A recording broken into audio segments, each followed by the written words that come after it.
आदिवासी मुख्यमंत्री रहते हुए भी आदिवासी के हित में काम नहीं करते हैं।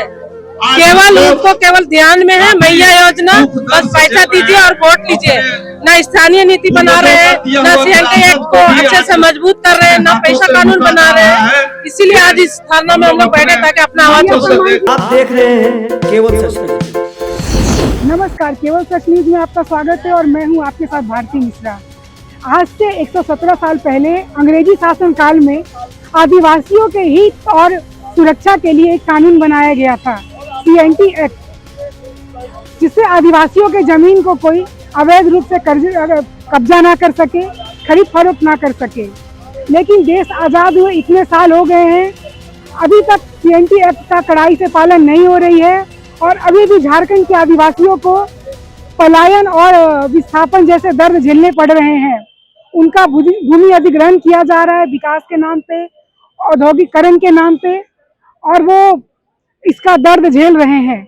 आज अपने इसी दर्द को लेकर के झारखंड उलगुलान मंच एवं आदिवासी बचाओ मोर्चा के संयुक्त तत्वाधान में अपनी बातों को राज्यपाल के समक्ष रखने के लिए राजभवन के समीप एक दिवसीय धरना प्रदर्शन का कार्यक्रम किया गया, जहां झारखंड के सैकड़ों आदिवासी एकत्रित होकर राज्य सरकार एवं राज्यपाल को अपनी बात बताने की कोशिश कर रहे हैं एवं अपनी मांगों को रख रहे हैं।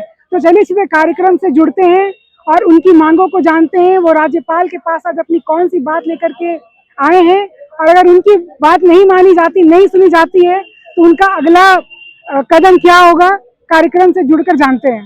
राज्य के आज ये सीएनटी एक्ट का जो स्थापना दिवस है, आज के दिन 117वां दिवस मना रहे हैं।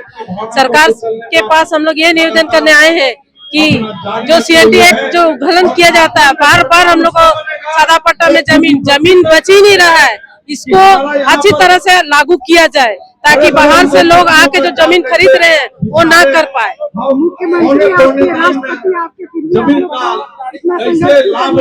इसीलिए तो उसको बोलने के लिए आए हैं ताकि सुने। हमारे आदिवासी मुख्यमंत्री रहते हुए भी आदिवासी के हित में काम नहीं करते हैं। केवल उनको केवल ध्यान में है मैया योजना, बस पैसा दीजिए और वोट लीजिए। न स्थानीय नीति बना रहे हैं, न सीएनटी एक्ट को अच्छे से मजबूत कर रहे हैं, न पैसा कानून बना रहे हैं। इसीलिए आज इस धरना में हम लोग बैठे ताकि अपना आवाज उठा सकें। नहीं, हम लोग को नहीं मिल रही है। नहीं बात, हम लोग दसम फल तरफ से है, हम लोग का अधिकार देने के लिए है। हाँ, ये पच्चीस अनुसूची हाँ लागू। हाँ, सरकार को क्या बोलिएगा? वो तो क्या बोलेगा, तो अपने न जानेगा। हेमंत सोरेन को जान रहे हैं? जान रहे आंदोलन में हेमंत सोरेन क्या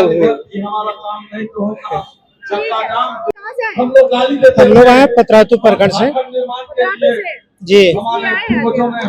हम लोग आए हैं यहाँ एक दिवसीय सीएनटी एक्ट के तहत आज हम लोग महामहिम का जो सीएनटी एक्ट के तहत जो आदिवासी का जो नियम है, उस नियम के तहत जो है आज झारखंड सरकार जी हाँ, जमीन तो आदिवासी की जमीन लुटा रहा है जी। आदिवासी एकता एकजुट और आज हम लोग को जो है मांग है, उसके तहत अगर महामहिम राज्यपाल ध्यान देंगे तो बचेगा। तरीके से हमारे साथी लोग लड़ाई में साथ देने के लिए आए, हम उन तमाम साथियों को उम्मीद करते हैं अगर आज इतने हुजूम में लोग आए हैं तो सरकार तक बात पहुंचाने के लिए ही आए हैं और आप मीडिया बंधु के माध्यम से हम सरकार तक ये बात को पहुंचाना चाहते हैं कि सरकार जो इस झारखंड के आदिवासियों को जो दुर्दशा चल रही है, इस दुर्दशा पे सरकार ध्यान दे। 5वीं अनुसूचित क्षेत्र में जो पेशा कानून का प्रावधान है, उस पेशा कानून को लागू करे, सीएनटी एक्ट में छेड़छाड़ करना बंद करे जिससे आदिवासियों की संस्कृति, सभ्यता, अस्मिता और पहचान बची रहे। मीडिया बंधुओं का आज का 1 दिवसीय धरना सफल रहा। पूरी तरह सफल रहा। जो आप लोग देखे, गांव से जो ग्रामीण इतना भीड़ के साथ, इतना संयम के साथ आज इस धरना कार्यक्रम में शामिल हुआ, ये नया अध्याय लिखेगा, नया कहानी लिखेगा और आने वाले समय में ये संकेत है, ये लड़ाई और भी विशाल होगा, विकराल होगा और इस लड़ाई का परिणाम निश्चित तौर पे निकलेगा, ये हमें विश्वास है। जमीन अब बच जाएगी। निश्चित तौर पर बचेगी। आज नहीं तो कल सरकार को झुकना होगा, ग्रामीणों के बीच में, आम जनता के बीच में, विशेष करके आदिवासियों का पैर पकड़ना पड़ेगा। अगर नहीं करती है सरकार तो आने वाले समय में ऐसा शासन, ऐसा सरकार कुर्सी में बैठने के लायक भी नहीं रहेगी। आपको लगता है कि एक्ट को धरातल पर चढ़ाई तो उतारा गया है? लेकिन निश्चित रूप से जब ये कानून 11 नवंबर 1908 को जब ये लागू हुआ और हमारा मानना है कि ये 100 साल तक निश्चित रूप से बहुत प्रभावी रहा, लेकिन झारखंड बनने के बाद इस सीएनटी का जो है बहुत तेजी से जो है उल्लंघन किया जा रहा है। यहाँ के मुख्यमंत्री के द्वारा, यहाँ के एमएलए एमपी के द्वारा, यहाँ के सेक्रेटरी के द्वारा, डीसी के द्वारा, एसएसपी के द्वारा, सब मिलकर और सामाजिक संगठन भी कुछ लोग हैं जो जमीन का दलाली कर रहे हैं और आदिवासी जो अनपढ़ आदिवासी हैं, गरीब आदिवासी हैं, उसको बहला फुसका के उसको जमीन को सादा कागज में भिजवाने का काम किया जा रहा है।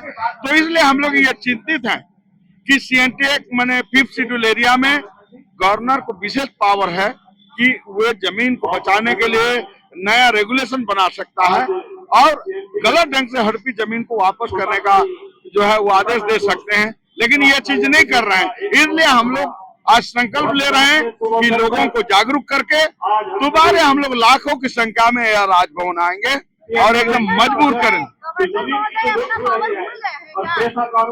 देखिए, निश्चित है कि आजादी के 75 साल तक कोई भी गवर्नर आदिवासियों के हित में जो उनको अधिकार दिया गया है संविधान का, उसका उपयोग नहीं किए। लेकिन हम लोग ये मजबूर करेंगे कि ये राज्यपाल को करना पड़ेगा यहाँ के आदिवासियों के जमीन को बचाने के लिए। देखिए, आदिवासी सरकार जरूर है, लेकिन यहाँ का मुखिया तो खुद जमीन चोरी में जेल जाते हैं, यहाँ का डीसी खुद जमीन चोरी में जेल जाते हैं। तो सीएनटी एक्ट में तो मुख्यमंत्री को पावर है, डीसी को पावर है, गवर्नर को पावर। तो हम लोगों के पास एक ही जगह बचा कि गवर्नर को हम लोग जो है पूरा झकझोरेंगे, उसके कान में इतना आवाज करेंगे कि उनको जो है जगना पड़ेगा और संविधान के अधिकार को हमारे हित में उपयोग करना पड़ेगा। आज अगर आपकी बात नहीं सुनी जाती है तो अगला कदम क्या है?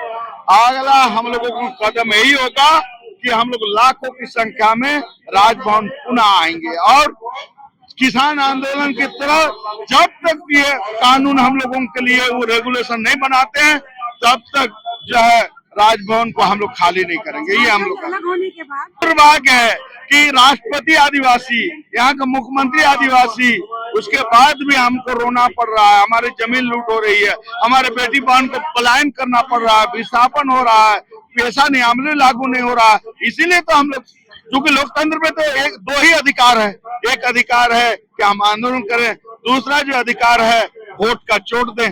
तो हम लोग निश्चित रूप से आने वाले समय में जनता को जागरूक करेंगे कि मुद्दे के आधार पर वोट दो। आज एक दिवसीय धरना से क्या कुछ प्रभाव पड़ेगा? देखिए, आज एक दिवसीय धरना से प्रभाव तो पड़ेगा क्योंकि सीएनटी एक्ट का 117वां जन्म दिवस है। आज ही के दिन सीएनटी एक्ट बना था, लोग भूल गए हैं, सरकार भी भूल गई है, इसके नाम पर वो राजनीति करते हैं। तो हम लोग तो आजाद किए हैं और आजाद भारत के बाद, अलग राज्य होने के बाद 117 वर्ष होने के बावजूद भी संविधान कानून लागू नहीं हो रहा है।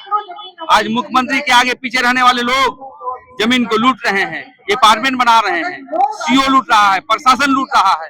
तो भाई कैसे आदिवासी कहाँ जाएगा? और इसलिए हम लोग महामहिम प्रमुख है, हमारे संवैधानिक प्रमुख है, उनके सामने गुहार लगाने के लिए हम लोग आए हैं कि आदिवासी को जमीन को बचा नहीं पा रही सरकार, सही लाइन पर जाइए, अन्यथा हम लोग आंदोलन को तेज करने का काम करेंगे। 17 साल में कुछ नहीं हुआ तो आने वाले साल में कैसे होगा? मैडम क्या करें, पेशा कानून को लेकर कोर्ट कह रहा है तो कोर्ट को क्या कहिएगा। कोर्ट कह रहा है ना भाई कि लागू करो, कौन लागू कर रहा है? कहीं ना कहीं अराजकतावादी हो रहा है। लोग आने वाला समय न्याय मिलेगा हम लोग को जब तक मान। तो बताइए क्या, आप ही बताइए। कोर्ट का बात भी नहीं मान रही है, इसको फांसी होना चाहिए इसको। तो मैं यही कहना चाहता हूँ, आज पेशा कानून, जमीन लूट, स्थानीय नीति, समता जमीन, सभी मुद्दों को लेकर के आज हम लोग आए हैं और ये लड़ाई जनता के बीच ले जाएंगे, अर्थात गांव में ले जाने का काम करेंगे। कानून बनी थी अगर सीएनटी और एसपीटी एक्ट 5 सूची पूरा झारखंड में लागू है, दोनों जमीन कानून झारखंड में लागू है और 13 जिले में शेड्यूल इलाका बना है, फिर कौन सा चीज यहाँ नहीं बना? कहाँ विकास बाधक है? इसको एक नैरेटिव सेट किया जाता है, सीएनटी कोई विकास बाधक नहीं। सवाल है करना धरना नहीं है तो बहाना ही है। सीएनटी जमीन में बसा है ना बेटा, सीएनटी एचसी बसा है ना, सीएनटी में कल कारखाना बसा है कि नहीं? तो कौन सा बात बोल रहा है? अगर कोई बोलता है ये फालतू बात है कि सीएनटी एक्ट, एसपीटी जमीन कानून विकास का वादा नहीं है, बल्कि विकास के नाम पर जो जमीन लूटी गई है, ली गई है, अर्जित की गई है और जबरन विस्थापन किया गया है, जबरन प्लान किया गया है, ये शिकायत है। आप उनको उस अनुरूप मुआवजा नहीं दिए, उन रूप को दर्शाए नहीं है, ये सब। 117 साल हो गया है इस एक्ट को बने हुए, लेकिन अभी भी जमीन तो बेची जा रही है। मुख्यमंत्री भी जमीन बेच में गए हैं। जब सरसों में ही भूत है तो समझ सकते हैं क्या है। आज जो सिस्टम में बैठे लोग, चाहे जुड़से जुड़े हुए हो, ब्यूरोक्रेट्स हो या पॉलिटिशियन हो, तमाम लोग इन्वॉल्व है, इसलिए इम्प्लीमेंट नहीं हो रहा। मैंने कहा ना, सरसों में ही भूत है, भूत कहाँ भागेगा? लेकिन ये सरसों में भूत है, उसे भगाने के लिए कस्टोडियन गवर्नर हो सकते हैं। ये गवर्नर की जिम्मेदारी क्या है कि 25 साल बैठ के सो रहा है क्या? इस पद में बैठा हुआ आदमी राज बनने के बाद 25 साल और संविधान बनने के बाद 75 साल, ये गवर्नर साहब आखिर क्या कर रहे हैं? क्यों कस्टोडियन क्यों नहीं इम्प्लीमेंट नहीं कर रहे हैं? सवाल ये मायने। चले जाएंगे आदिवासी लड़ेगा, झेलेगा, लड़ेगा, उठेगा, खड़ा होगा, मरेगा, लड़के ही हासिल किया है।